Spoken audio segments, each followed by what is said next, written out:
pride where I think I'm just, the walking God, but rather I should have that proper self-esteem where you have confidence and so on. You recognize your defects, but you don't let that bother you too much.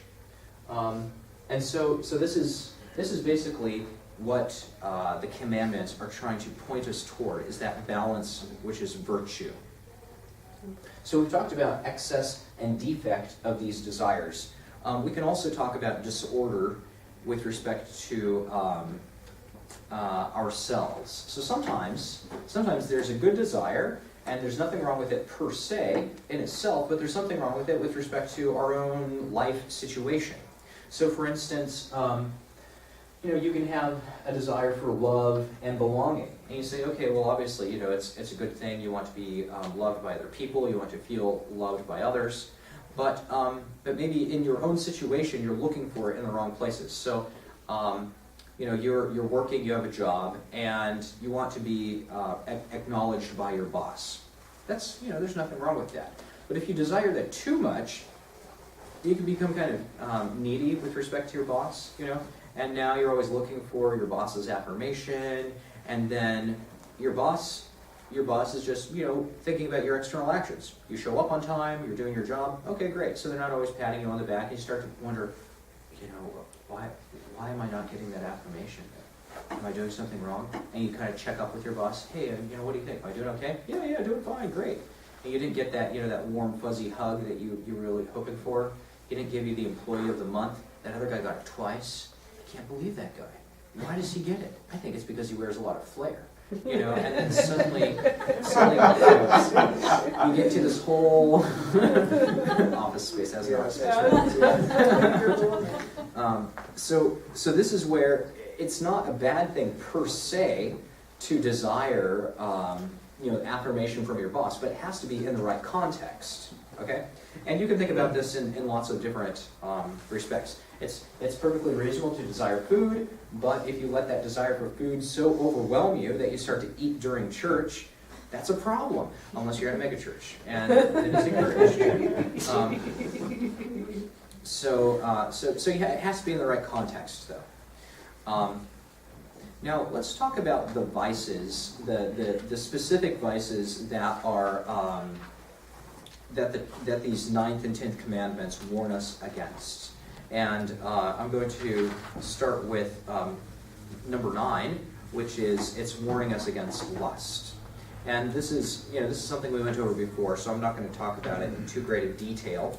But one thing that St. John Vianney points out, that with this covetous desire for pleasures of the flesh, he points out a very psychologically interesting thing, namely, that it can become so powerful, so overwhelming to the mind, that it can cause him to be almost irreformable. And he says it's different from many other kinds of disordered desires. So for instance, if somebody desires honor, and he wants to be honored by other people, he wants to be thought to be great. Of course, people are willing to do all sorts of ridiculous things for this, and that's what we call reality shows. But the thing is that once a person is dishonored, then that desire goes away. This person wants to be thought great, yay, hooray, I'm the survivor, I'm the whatever. But then if they're shamed publicly, then their desire for that thing actually leaves. You're like, why did I even want that? Oh, that's so worthless. But the thing about lust is that even when it's denied, and sometimes precisely when it is denied, it actually grows stronger. And so he says that this kind of thing is really dangerous. And I'm just going to quote from him. He says, the eternal truths, death, judgment, heaven, hell, nothing terrifies the lustful person. Nothing can move the lustful person. And so of all the sins, it's the most difficult to eradicate, because it's actually in our flesh. Other sins, he says, forge for us chains of iron. But this one forges chains made of bull hide. A chain of iron you can break with difficulty. But a chain of bull hide you can't, because it's always twisting. It's really strong. And so he says, it's something that consumes even people in their old age. When the body is worn out, and they can no longer satisfy their passions. They supply in place of it with desires and memories. So this then is just one of the dangers of letting that take hold of a person in a really deep way. In fact, they've done a number of studies now, and you can find, there's a book about this. I can't remember what the book is called. Anyway, but there are studies now talking about how addiction, there's sexual addiction to pornography, and this actually is physiological. It has a similar effect on the brain as heroin does. It's really astonishing. You look at this, you get pleasure, and they say the reason why it's so addictive is because it activates the pleasure part of your brain, it activates the imagination part of your brain, and then it also activates your planning, the part that looks forward toward the future. And so all those things are put together in a way that makes it extremely powerful and difficult to get rid of. And anyway, so this is just a danger in general. So when our Lord is telling us, do not covet your neighbor's husband or wife, He's helping us. He gives us a little protection against those great dangers. Okay. St. John B. finally points out, he says, noticing the difficulty of eradicating it, he says, when somebody has given themselves over to passions for so long, by the end of their life, it's difficult to turn back. It's difficult to turn around. You have memories, and people can enjoy memories in a bad way. Sometimes you have memories that you don't want to have, and then you can't get rid of them. And so this is why it's so wonderful when we live according to virtue, and then we have that freedom. Break the chains, don't have those memories. What a wonderful thing. Okay, the one I wanted to focus on in a little bit more detail was greed or avarice, that disordered desire for material goods. One example of thinking about the pointlessness of overly desiring material goods is by thinking about fruit that we pick, say, in the summertime. So, if you pick like big watermelons, you pick those, wonderful, great. But have you ever gotten into the situation where you have too much fruit in your house? This sometimes happens with the Dominicans. We have 16 novices, we have 8 priests, and sometimes we just go and buy too many, grapes or something like this. So what happens? You have this beautiful pile of grapes, oh, they're so wonderful, and then you didn't get to the bottom ones. And so by the time you get there, they're kind of fuzzy, and they're kind of leaky, and there's little fruit flies all around them. This is exactly what it's like for all of us when we desire material goods too greatly, is that in the long run, they're not going to last. We can't even enjoy them. I saw a recent quotation from a billionaire, and he said, one of the dumbest things you can do with money is spend it.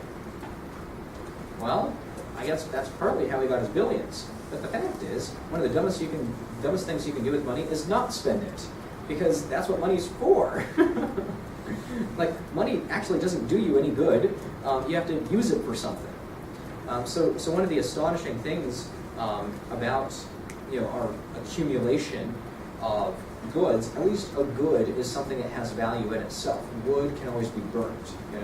I have iron, I can always turn that into a spear or something. But money actually doesn't have any value. It's just a piece of paper. There's a recent study. 4 out of 10 American millionaires don't feel rich. They said that they would need at least 7.5 million in order to feel that they were really rich. Isn't that kind of interesting? It's all a relative scale. If there's the poor person, they make barely poverty level, they're making the minimum wage. They would say, hey, $1 million, that's great, I'm rich. But then once you get to that level and you kind of look up, you realize how much more you could be making. You think, that's not that much. So these things pass away. The scale is relative. I'm going to tell you a little story. Ready? Story time with Father Ezra. So this is a story about, so that way you won't get distracted. So I like you to listen to my stories and not let your mind wander about physiological goods or something. Okay, there we go. Okay, so this is an historical story, so it's true to life. It happened in Rome, And the fellow's name was Marcus Crassus. Do you know about him? Well, you'll find out. He was a Roman general, a politician, and he was one of the first men in recorded history to to gather together a fire brigade. So they would put out fires. Wonderful. But here's what he would do. There's a fire somewhere in Rome, and a lot of the houses were made out of wood. And so he would show up to the burning house, and he would start to cut a deal with the owner. I'll buy that house for you for 10 talents. But Marcus, I bought it for 70. Well, it's burning. I'll give you 8 talents. You can let it burn to the ground. And 50 talents. And so eventually he bought up lots of property this way. And then what he would do is he would buy the houses nearby. His house is burning, and he doesn't want to pay me, but I bet you want to pay me so your house doesn't catch on fire, right? And they're like, well, I bought this house for 80 talents. So they go through the whole thing again. And sometimes then he would go light fires. He's an Italian. He'd make you a deal you can't resist. You know? Your house is burning. You want me to put it out? So this is then how he started to buy up and own most of the major property in Rome. In fact, he got so wealthy, he's listed as one of the 10 richest men in history. Isn't that astonishing? Well, one day, Marcus Crassus went off to war. His soldiers decided that he should discuss the war or parley with his enemies. Well, some of his enemies, it turned out, had houses that he had previously purchased. So they captured him, they tortured him, and the way they killed him was by getting molten silver and they poured it down his throat. That was a result of greed. So that then shows us how these things are passing away, and even if we have our bodies filled with it, it's not going to make us happy. Okay. Connected to that is sometimes, when we see bad people, the things that we really want to do is to make them suffer. And this is actually this is perverted justice. Okay, so justice is you want somebody to have his due. Is the little thing open? I can't tell. Maybe not. Oh, it looks, yeah, it's open. Okay, that was just recorded. Anyway. So justice is to want a person to have his due. So you see a murderer and you say he did something wrong. He shouldn't just get away with that. He should be jailed or whatever. Or if you see somebody steal, it's justice to say he should pay for that back. But perverted justice is not only should he pay for that back, he should pay, meaning he should suffer. And it can go on. It can go beyond what's reasonable justice, and it becomes what we call envy. Envy is the sadness we feel on account of the good of somebody else and the desire to make him suffer.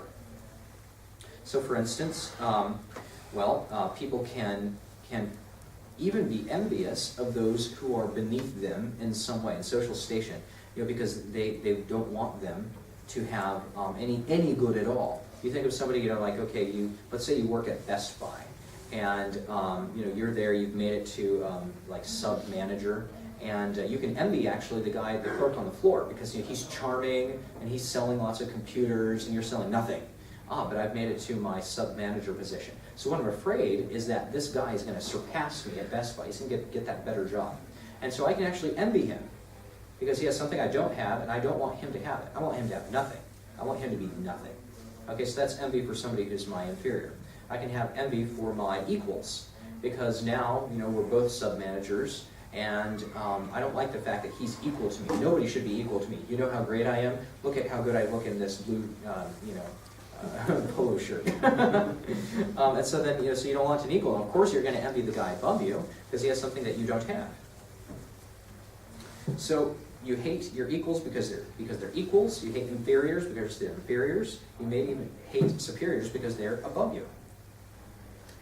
This ultimately envy, the desire to pull others down or to keep them down, that's actually the sin of the devil. The devil wanted to pull God down from God's majesty. And in doing that, he actually pulled himself down and a third of the angels with him. And what did he gain by it? Nothing. Envy is one of the sins that harms us and doesn't harm other people. Or we should say it harms us more than it harms other people. And so are we going to be happier because somebody else is unhappy? No. We find them unhappy, now we're unhappy still. We try to spread that unhappiness to other people. So we should beware then of envy, because it ends up in trying to blacken our neighbors, it ends up blackening our own souls. And so then we can say that if the commandments are warning us against disordered desires, ultimately it's pointing us to purity of heart. Purity of heart meaning not just to be free from lust, but purity of heart meaning being content with what we have. Being content that others have what they have. Okay, I have my house, and he has his house. Maybe his house is bigger. That's okay. My house is sufficient. If we have great riches, well, then we don't let ourselves become too attached to them. If we have not great riches, but we're relatively poor, we should bear our poverty with patience. We should contribute cheerfully to those who have less than us. And we should be prepared to sacrifice what we do have for the sake of a great need.